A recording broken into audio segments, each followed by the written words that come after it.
Otep à tous, bien-aimés frères et sœurs. Qui vous a dit que Goma était occupé?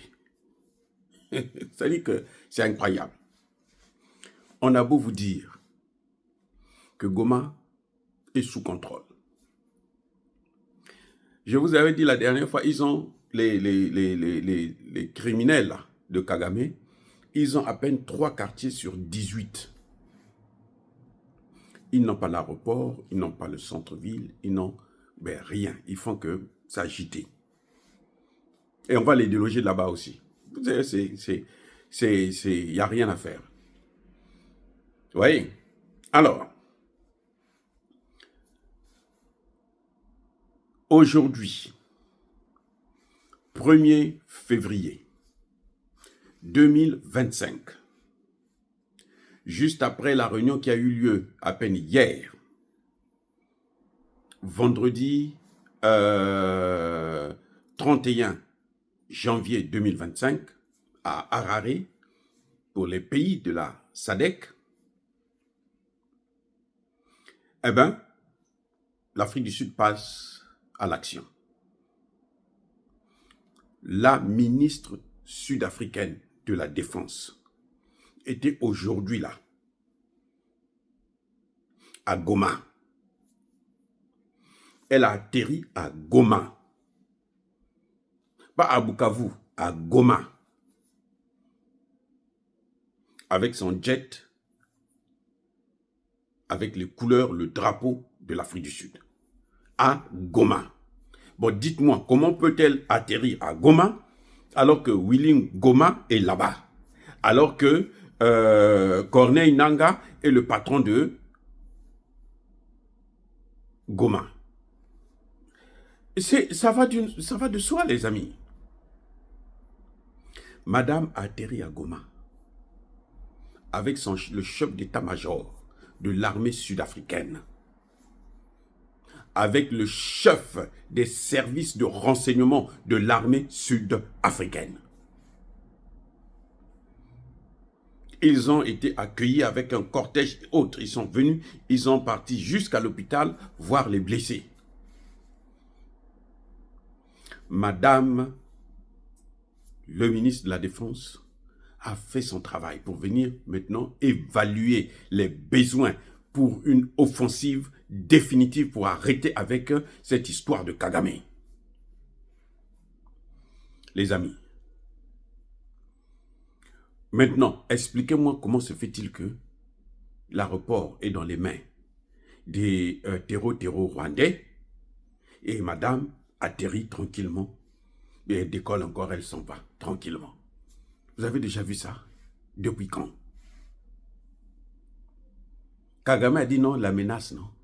Pourquoi Kagame n'est pas venu la menacer là? Et puis on va voir ce qui va se passer. Voyez, donc je crois que quand vous écoutez toutes les chaînes occidentales, que ce soit RFI, France 24, on vous dit tout simplement que Goma est occupé. Voilà. Que les Rwandais contrôlent Goma. Le M23 contrôle Goma. Ils ne vous disent pas la vraie vérité. Donc, apprenez maintenant à nous suivre parce que nous, on vous donne les informations en temps réel. Ils ne le disent. J'ai écouté encore, c'était, je crois, France 24, aujourd'hui, qui vous dit non. Goma. Il y a même un clown, un noir, un africain, je pense, qui a interviewé la ministre des Affaires étrangères. Il dit, mais le pays, Goma est occupé par... Depuis quand? Qui lui a dit que Goma est occupé? Donc, il est mal informé.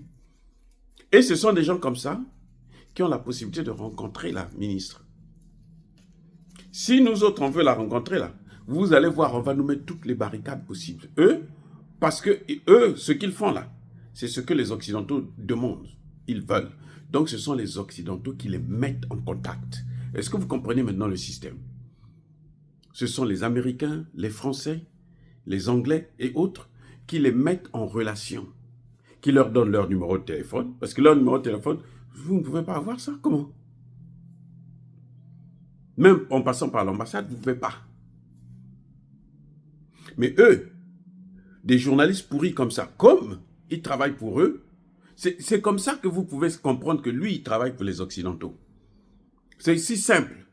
Parce qu'il y a de ces choses qui ne sont pas à la portée de tout le monde.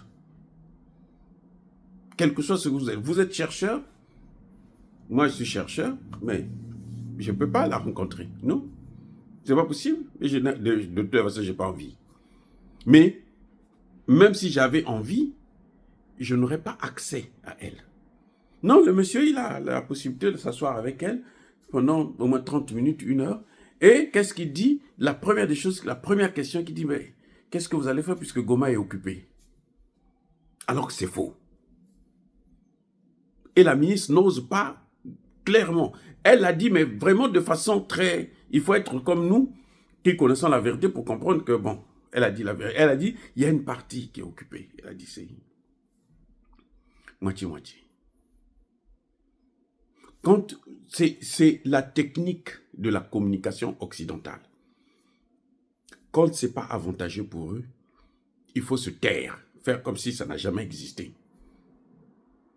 Quand c'est avantageux pour eux, là, on fait la propagande. Même si c'est le mensonge. Ils savent que ça va traumatiser les gens, ça va bousculer les gens. Il y a des Congolais qui ne dorment, il y a des Africains qui ne dorment pas à cause de cette situation. Vous voyez? Parce que pour nous, c'est très important. Et donc, eux, ils font que nous bombarder des fausses informations, Donc, si vous passez votre temps à les écouter là, les amis, vous allez piquer des crises. Soyez bénis, abondamment bénis par le Dieu des Kémites et par nos ancêtres angélisés. Vous pouvez donc dormir tranquille.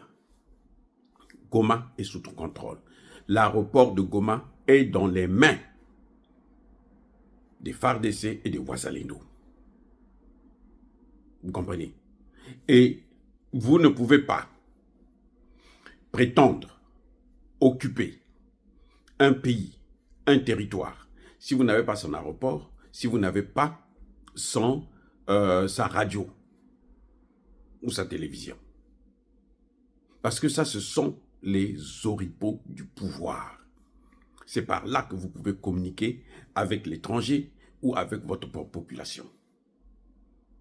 Et tout ça, ça est dans les mains et sous contrôle de l'armée et des Ouazalendo.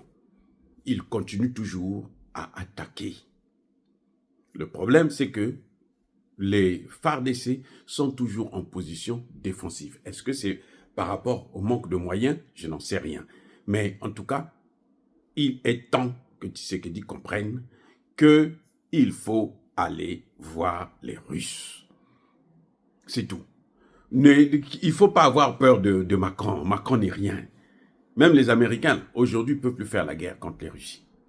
Ils ne peuvent pas. Donald Trump le sait. Il ne peut pas attaquer la Russie. Sinon, ça va être leur fin. On va les écraser. Eh oui. Vous avez vu les rafales, là? À quoi ça sert?